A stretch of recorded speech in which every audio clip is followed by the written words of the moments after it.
Hey guys, what's going on? It's Kevin from Guys on the Ground in collaboration with Counterculture Inc. Before we get started, check out our Tuesday live shows at 8 p.m. with me and Ink Tyler.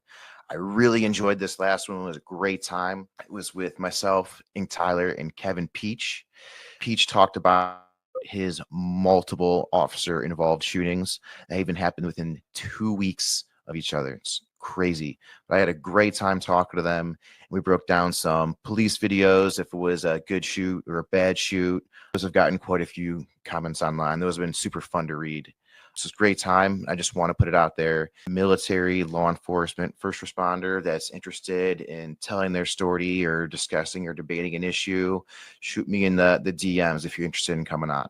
First thing I want to talk about is, why does SWAT get all the attention when it comes to any law enforcement special teams? It takes no federal certification to be a SWAT officer. I could call myself the SWAT officer of my house. I won't be wrong. I think all I need to be a SWAT officer, I think here, is a megaphone, Tippmann 98 Custom, and some of those CS rounds. You just wait outside the house, yell at someone in a megaphone, they'll come out. You shoot the CS rounds at them at the house, and then they come out. No, I'm just kidding. I know a lot of SWAT guys. They're great dudes. I've worked them a lot. If you've been listening to me a little bit, you might know that I'm bomb tech, and I've been doing it for quite a few years. I really enjoy being a bomb tech.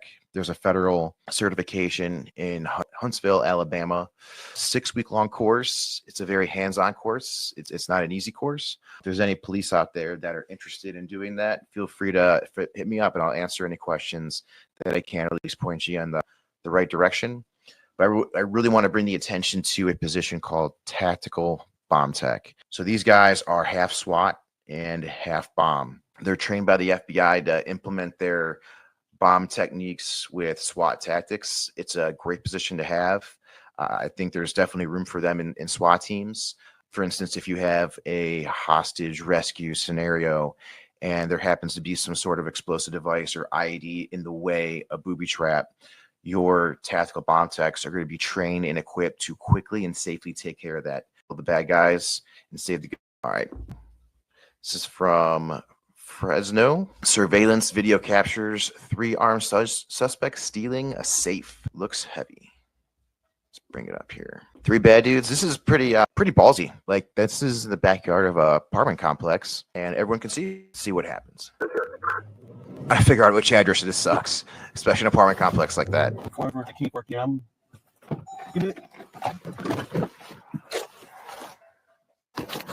Stay right there! Get on the ground! Get on the ground! Get on the ground! I got the car on the south side. Get on the ground! Don't fucking move! He's moving. They're trying to drive away. Don't move! Don't move! T-14 to go back towards you. Stop right there! Oh boy. Shots fired! Shots fired! They're going. Stop right there! All right, so they're going to chase him for a little bit. Oh boy.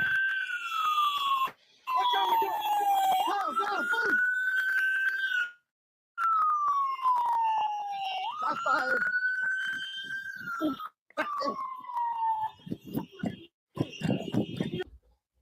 So I'm interested to see in what you guys think about this video, because technically that officer did shoot that suspect in the back, but it was an armed robbery. The suspect already tried to kill one of the officers. They led a chase that put the public at harm, and now he poses a threat of serious physical harm to the community and others. That shot all day is justified. If you disagree or think something differently, let me know, but I think all day that shot's justified.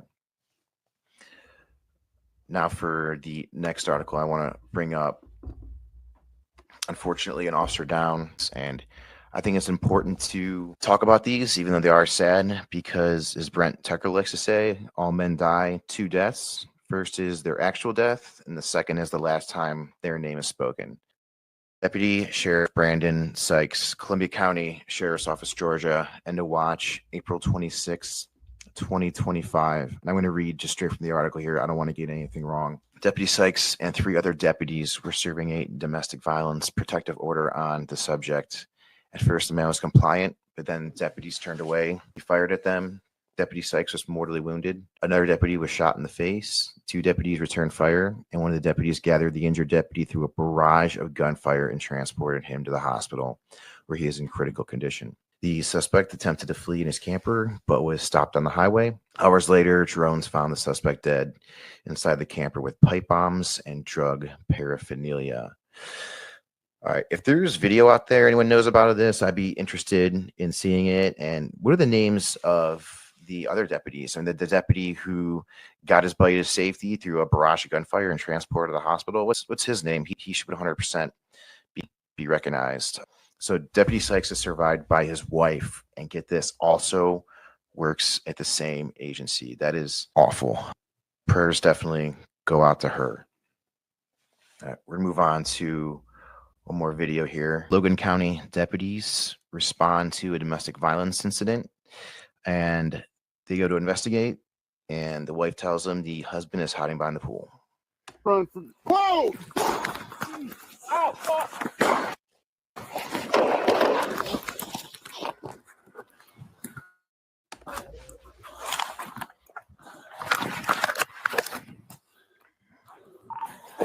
County shots fired. I'm hit.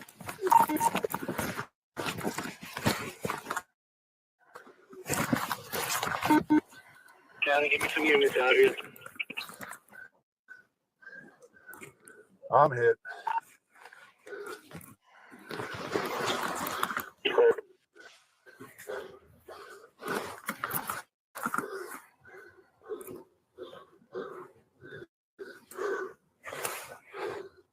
Where you hit, Nero? Where you hit? You see him? County 350, will you come on? County, 96-2. Start cut through units if you have them, and medical.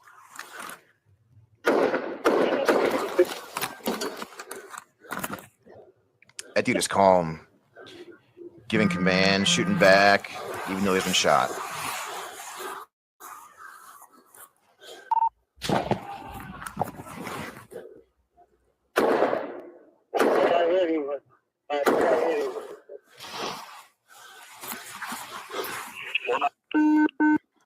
He's still up, moving.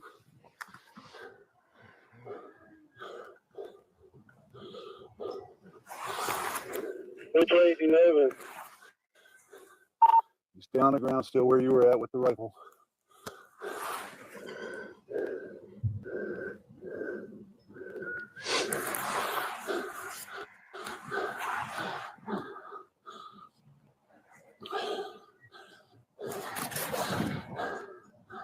Big tree with the V and I can get a better look.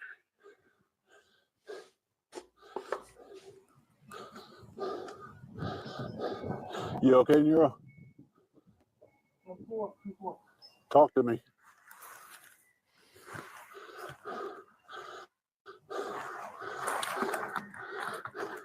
Do you have visual on him?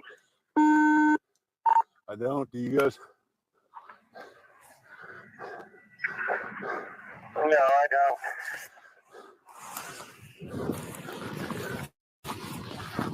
What's his first name again? Jeremy?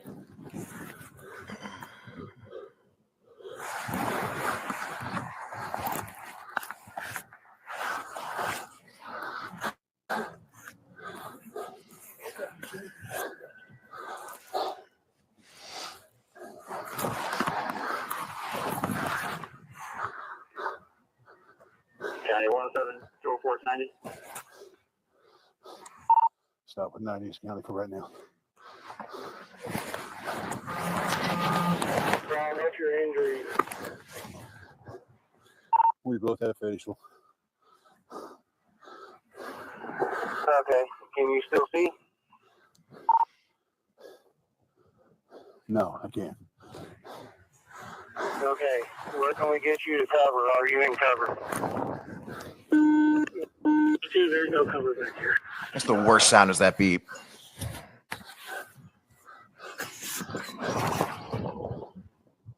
Can you cover me?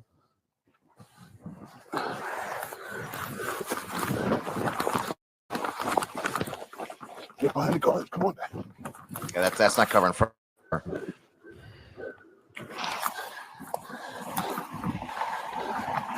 I can't see him. I don't know if he's moved or not after I shot him. All right, so they did end up shooting and killing that suspect. The reason I bring this video up is I think we lack the tactical bounding, shoot, move, communicate skills that are taught in the military. I think at the range oftentimes it's just stand in front of your target, rip off a few rounds, maybe some moving and shooting and communicating. But ultimately, I think we need to work more bounding. Battle buddy, cover me while I move.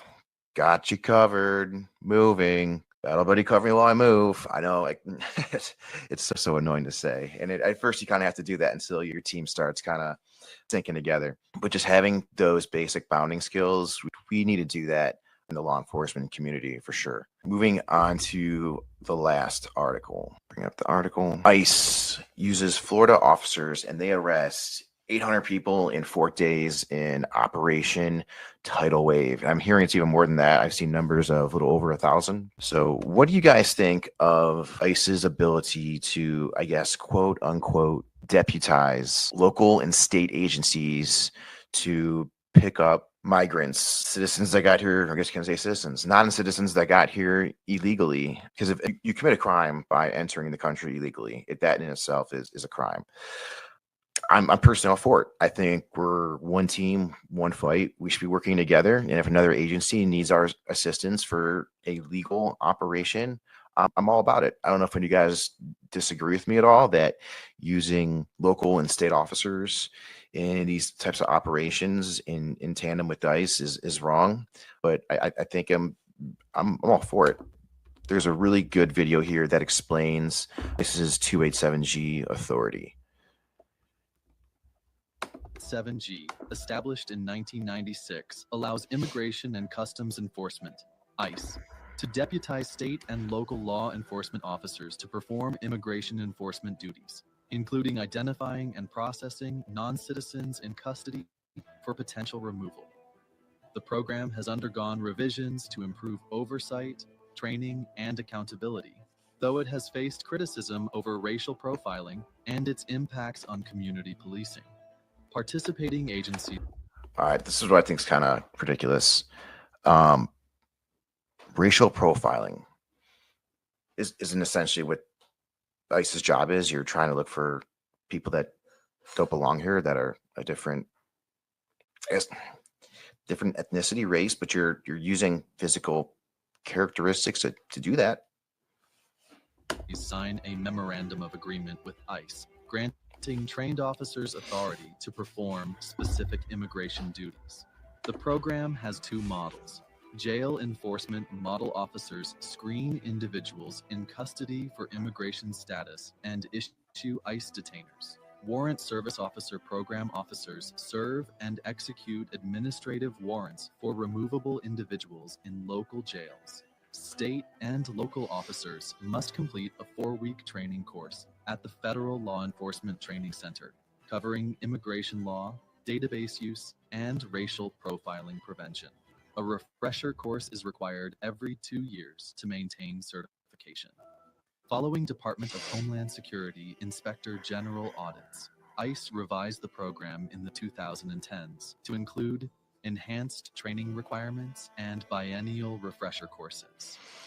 Data collection focusing on individuals with criminal records, increased supervision with dedicated program managers, updated MOAs clarifying oversight, civil rights standards, and transparency. ICE states that 287G prioritizes enforcement against individuals with criminal records, but concerns remain over racial profiling and reduced crime reporting among immigrants.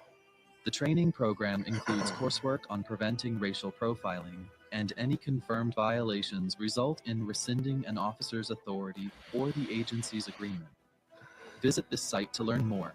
ICE .gov/identify and arrest / All right, that's interesting. Let me know what you guys think about that. If I should be able to deputize state and local law enforcement do their bidding. All right, guys, I appreciate you guys watching. We have another live coming up Tuesday. I'm trying to get one of the NCOIC of my deployment from Afghanistan on. He may be coming on. We'll see. I talked to him a little bit. I haven't talked to him in a good few years, but I've gotten in contact and he was interested. So real quick, check out Sender Brand, 30% off all the products. Promo code GOG. Sender Brand has all the supplements you need, from helping you sleep, from pre-workouts to brain health. Go check them out. Sender Brand. All right, guys, stay dangerous.